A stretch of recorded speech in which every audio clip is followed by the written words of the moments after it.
Le fanzina, c'est une tradition depuis plus de 20 ans dans les conventions occidentales d'anime et de manga. Japan Expo ne fait pas exception, et cette année encore une grande partie du salon leur était réservée.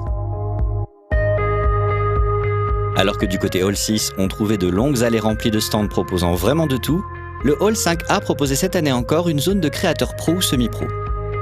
Et même si les fans de yaoi devaient trouver plus facilement leur bonheur que les autres, la diversité des styles et des thèmes présents frappait une nouvelle fois.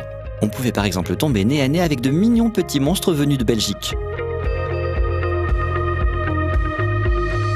I'm Isabel Bala. I'm a Belgian artist. I'm drawing fantasy for like 7 years right now, and I'm making my own comics. They're called The Quest of Yin. It's getting published in 2016 for the first time, and I'm very excited. You're drawing mostly creatures, and why creatures? Because I like animals. They are fun, they are soft, they are cute and dangerous. They can be very fantasy. And the colors are always bright, and I like bright colors. Isabelle est, comme beaucoup d'artistes, présente sur le site Patreon, qui permet de soutenir directement ces derniers. Patreon is a community actually, and you can have an account as a visitor or as a creator. And visitors can support a creator each month or each week or each 2 weeks by donating a certain amount, and when you donate $1 or $2, $3, you unlock a certain content like PSD files, high resolution files, the comic, 1 page each week or 2 pages each week and stuff like that.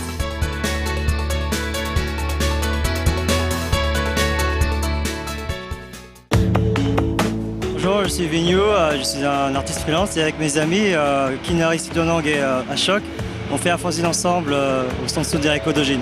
Ça va faire, j'ai commencé en 2010 et on s'est formé en 2011, donc ça va faire 5-6 ans. 5-6 ans qu'on fait du fanzina.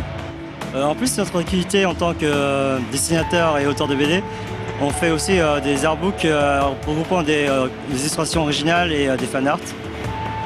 Là, c'est le dernier en date avec les animés 2015. Ça prend énormément de temps, ça consomme beaucoup de temps, surtout qu'on a d'autres activités à côté. Mes amis, par exemple, sont des informaticiens. Du coup, ils ne sont pas vraiment versés dans le dessin, mais ils essayent, dans leur temps libre, de dessiner.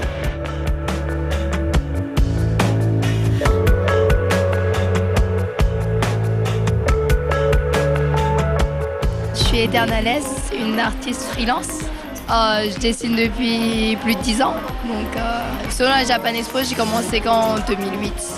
Dans les salons, je vends plutôt du fan art, mais sinon, je fais beaucoup aussi d'originaux, mais c'est plutôt sur Internet. Et le fan art, mon fan art préféré, enfin, ma série préférée pour l'instant, c'est Tokyo Ghoul. Donc voilà, c'est pour ça qu'il y a beaucoup de posters de Tokyo Ghoul. La plupart des fan art que je fais, c'est que des séries que j'aime bien, comme Kuroko no Basket.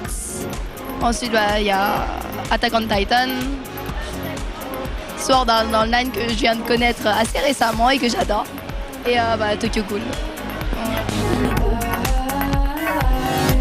Mais les stands amateurs de Japan Expo, c'est paradoxalement aussi le moyen de rencontrer des professionnels, que ce soit dans le jeu vidéo ou la manufacture.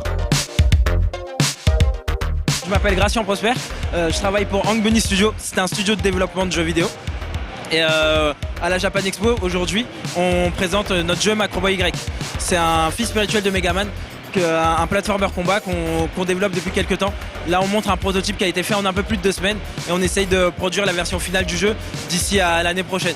C'est un jeu qui peut jouer à 8 derrière son écran, qui est possiblement jouable en réseau aussi, pour pouvoir permettre aux joueurs de rendre le jeu massivement multijoueur, beaucoup plus convivial, pouvoir jouer à 8 avec des potes contre plein de gens partout dans le monde. Et en ce moment, on fait sa campagne pour son Greenlight sur Steam. La boîte a ouvert au début de l'année. Et on essaye encore de savoir, de se découvrir, de savoir comment on fait fonctionner un véritable studio de jeux vidéo. Parce qu'on cherche du financement, comme on est surtout développeur, on cherche de l'aide vis-à-vis, avec des graphistes, des compositeurs, ce genre de choses. Le concept, c'est que c'est un platformer combat. C'est-à-dire que dans ce jeu de plateforme, le but n'est pas de sortir d'un niveau, mais de décimer tous les adversaires à l'écran. On veut offrir du fun rapide aux joueurs, à plusieurs derrière le même écran et en même temps avec plein de gens partout dans le monde pour que ça soit justement plus convivial, comme je disais tout à l'heure, et que les joueurs partagent une expérience fun et rapide avec un maximum de gens. Alors je suis créatrice du site sakaboutique.fr et en ce moment on présente vraiment des objets. Il y en a certains c'est fait main et l'autre partie c'est créé avec des artistes asiatiques. Alors en fait Saka c'est vraiment un concept qui est assez original pour les Français parce que pour les Japonais ça veut dire bazar, mais en fait plus concrètement c'est tous les objets qui peuvent embellir vraiment la vie quotidienne. Donc ça pourrait être des coussins qui est super joli ou comme quoi ça peut être des rideaux japonais, un petit bracelet ou un stylo qui porte bonne humeur. Et ça fait combien de temps que ça existe? Alors en fait ça fait pas très longtemps parce qu'en fait je suis une jeune maman donc avant j'étais commerciale mais là pour ma fille j'ai envie de créer quelque chose qui porte vraiment un sens pour la vie. Même si l'espace dédié aux amateurs et semi-pro est loin d'atteindre celui des conventions japonaises, Japan Expo continue d'être une référence en Europe, à tel point que les auteurs d'autres pays font le déplacement chaque année. Donc, encore une fois, merci à tous les auteurs présents et à l'année prochaine.